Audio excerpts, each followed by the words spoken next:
আমদানি নির্ভরশীলতা কমাতে চান, ভুট্টা ফসলের চাষ বাড়ান। সবাইকে সালাম ও শুভেচ্ছা জানাচ্ছি। কৃষি এইডের পক্ষ থেকে আমরা আজকে আপনাদেরকে দেখাবো লাভজনক ফসল ভুট্টা।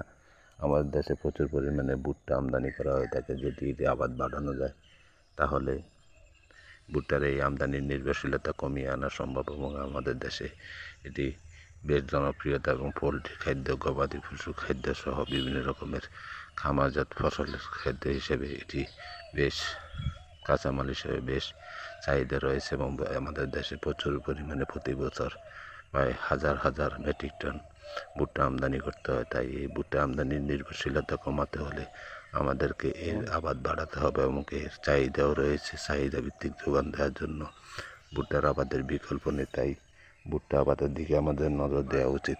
ভুট্টাকে যদিও রাক্ষসে ফসল বলা হয়, কিন্তু এর কোনো কিছু ফেলবার নয়, সব কিছু এর গুরুত্বপূর্ণ।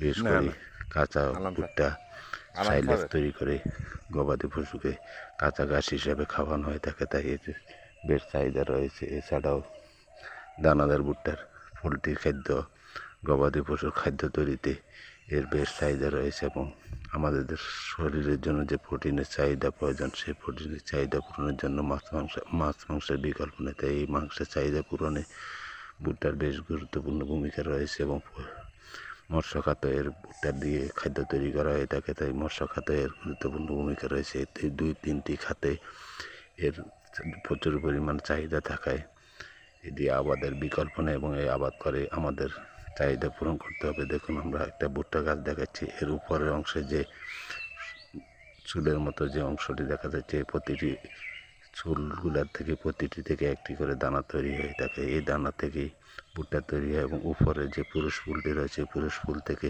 একটি একটি করে এই সুতার উপরে একটি একটি রেণু পড়ার পরে এখান থেকে একটি দানা তৈরি হয়ে থাকে। তাই ভুট্টার কোনো কিছুই বর্ষা এবং ইয়ার ছাড়াও কোনোভাবে এটি নাড়াচাড়া করা যাবে না, তাহলে দানা পুষ্ট না হয়ে চিটা হওয়ার সম্ভাবনা থাকবে। তাই সেদিকে নজর রাখতে হবে এবং ভুট্টার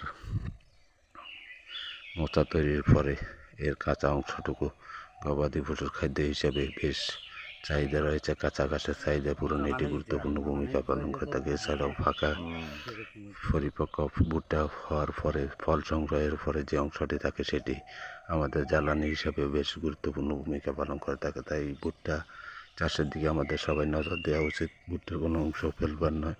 তাই ভুট্টা ফসল আবাদ করুন। ভুট্টা ফসল আবাদ করে আমাদের যেমন পোলট্রি এবং গবাদি পশু খাদ্য হিসাবে এবং মাছের খাদ্য হিসাবে এর যথেষ্ট চাহিদা রয়েছে। যদি ভিডিওটি ভালো লেগে থাকে, লাইক কমেন্টস ফলো দিবেন। ধন্যবাদ।